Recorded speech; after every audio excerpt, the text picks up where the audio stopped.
नमस्कार। 2009, 2014, 2019 लगातार 3 बार वाराणसी से लोकसभा चुनाव लड़ने वाले बनारस के कद्दावर नेता अजय राय जितनी बार भी चुनाव लड़े, हर बार उन्हें शिकस्त का सामना करना पड़ा। साल 2014 और 2019 के चुनाव में तो कांग्रेस ने उन्हें टिकट देकर मैदान में उतार दिया था, लेकिन दोनों ही बार उन्हें बुरी हार मिली और तीसरे नंबर पर है।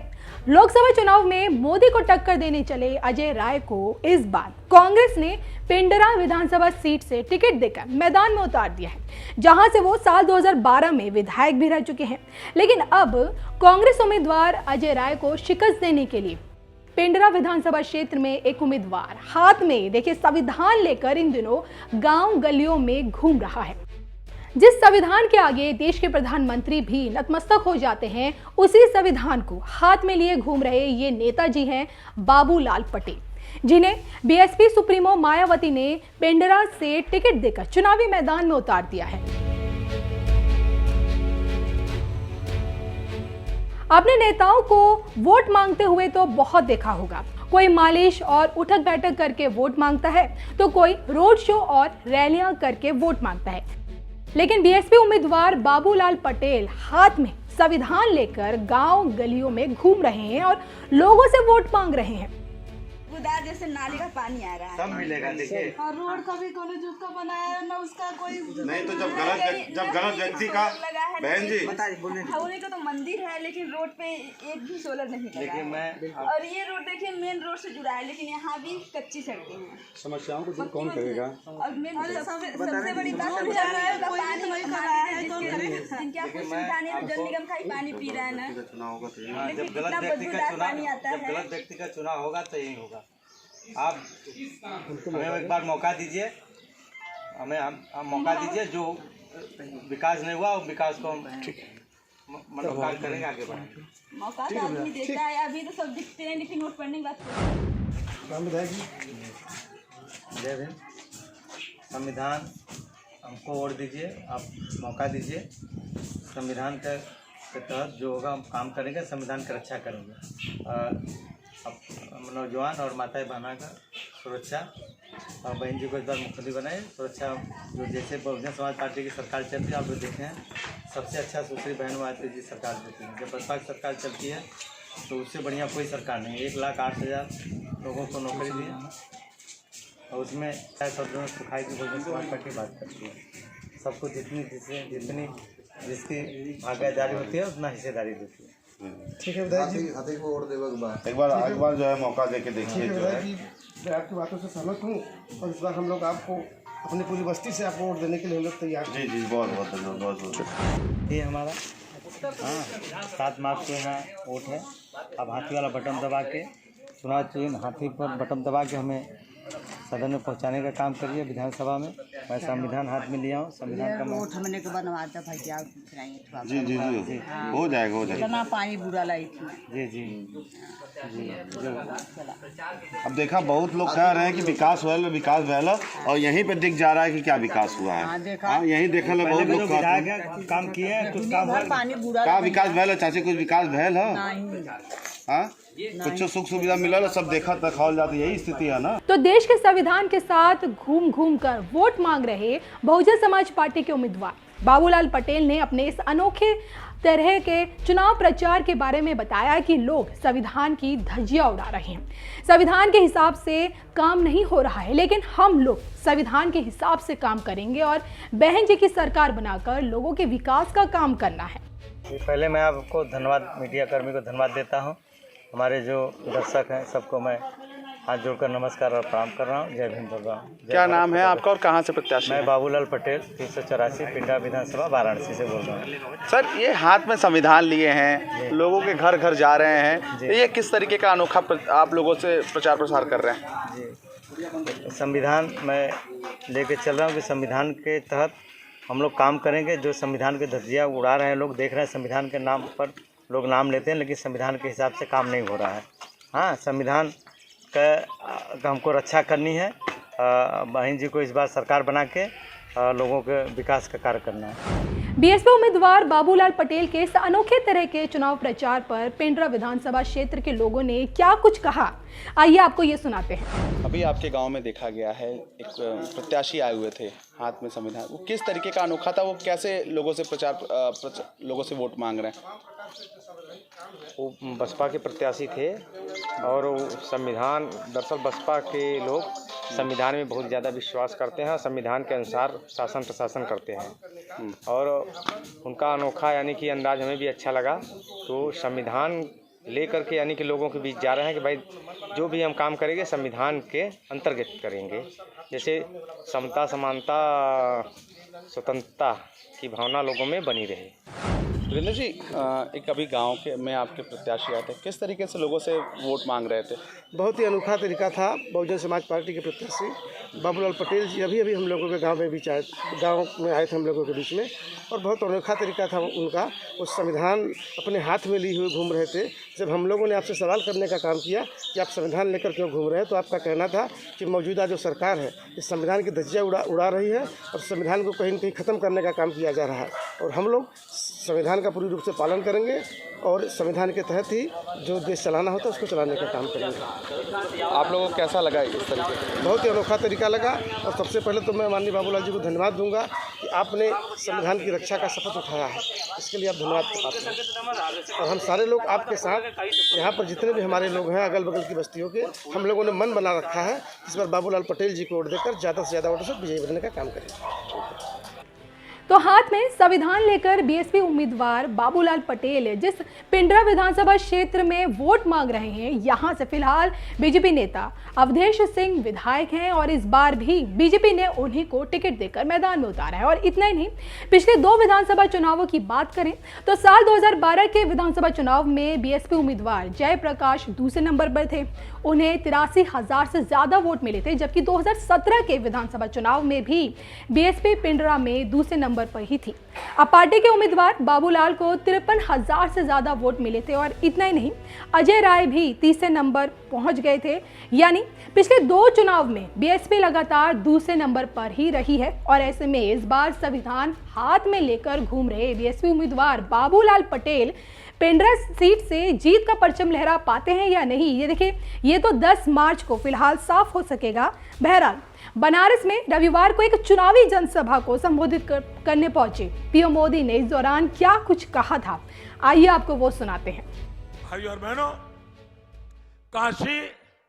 काशी तो अविनाशी कही जाती है, और काशी के लोग जब भी विश्वनाथ धाम परियोजना को लेकर गर्व का अनुभव कर रहे थे, तो उस समय हमने एक और अनुभव किया। हम सभी ने देखा कि भारत की राजनीति में कुछ लोग किस हद तक नीचे गिर गए हैं। मैं किसी की व्यक्तिगत आलोचना करना पसंद नहीं करता और न ही किसी की आलोचना करना चाहता हूं, लेकिन जब सार्वजनिक रूप से काशी में मेरी मृत्यु की कामना की गई, तो वाकई मुझे बहुत आनंद आया, मेरे मन को बहुत सुकून मिला। मुझे लगा कि मेरे घोर विरोधी भी ये देख रहे हैं कि काशी के लोगों का मुझ पर कितना स्नेह है। उन लोगों ने तो मेरे मन की मुराद पूरी कर दी। इसका मतलब ये कि मेरी मृत्यु तक न काशी के लोग मुझे छोड़ेंगे और न ही काशी मुझे छोड़ेगी।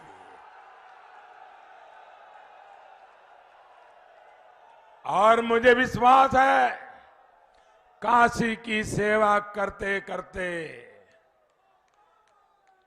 अगर मेरी मृत्यु लिखी होगी तो इससे बड़ा जीवन का सौभाग्य क्या होगा।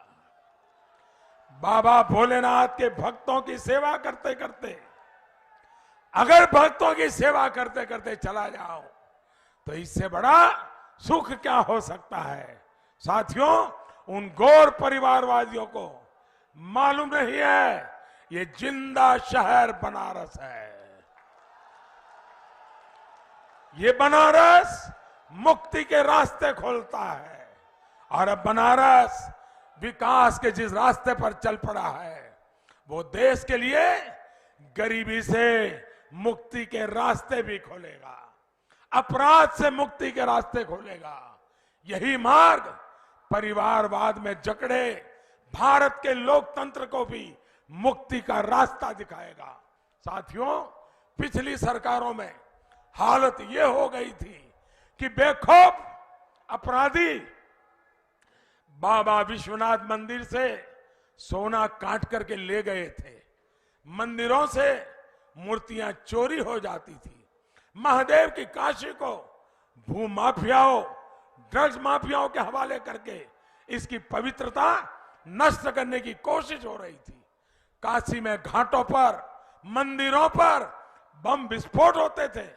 आतंकी बेखौफ थे क्योंकि तब की समाजवादी सरकार उनके साथ थी।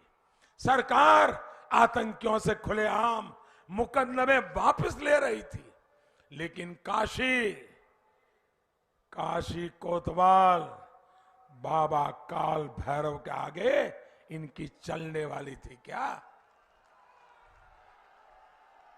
त्रिशूल के आगे कोई माफिया, कोई आतंकी कभी टिक सकता है क्या?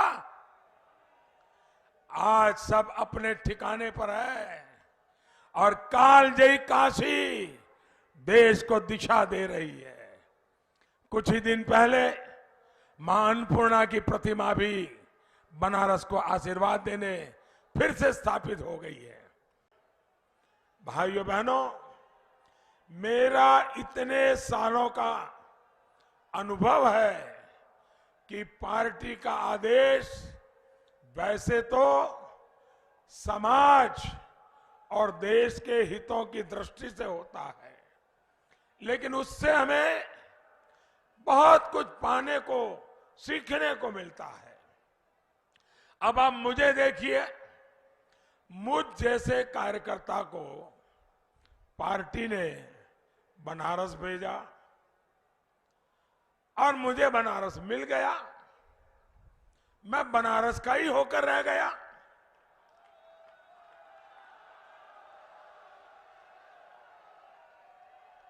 काशी की सेवा का, महादेव और मां गंगा के चरणों में बैठने का ये जो पुण्य लाभ मुझे मिला है, ये पार्टी ने ही दिया है। वैसे आज मुझे काशी के स्वर्गीय डोम राजा जगदीश चौधरी जी की कमी भी महसूस हो रही है। वो मुझ पर इतना स्नेह दिखाते थे कि मैं अभिभूत हो जाता था।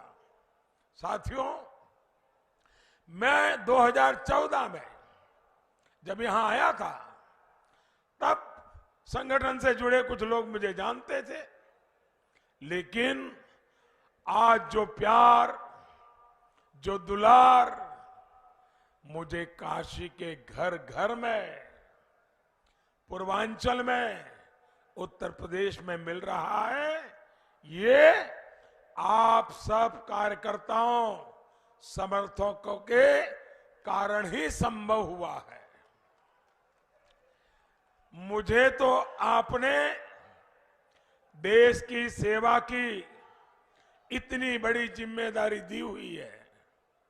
मैं दिल्ली में काम में लगा रहता हूं।